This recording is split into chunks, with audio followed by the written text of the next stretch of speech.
Voici le matériel roulant de la ville de Tours. J'aurais pas du tout aimé ne pas le faire, ce tramway, surtout en habitant dans cette ville. La grande force du travail de design public, c'est vraiment de le donner après, de le partager avec le plus grand nombre.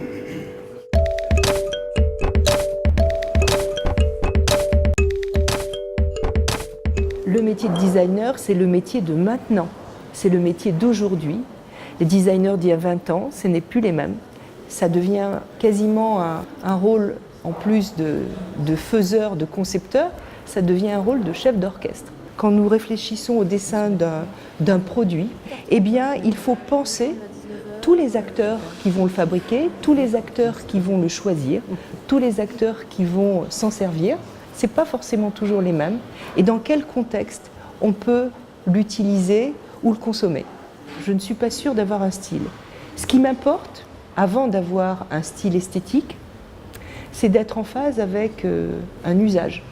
Et c'est pour ça que parallèlement, j'ai développé une recherche sur ce que j'ai appelé moi le design sensoriel.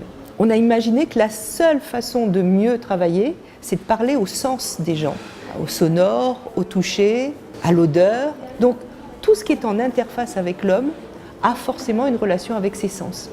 Au début, on est assez prétentieux. Hein.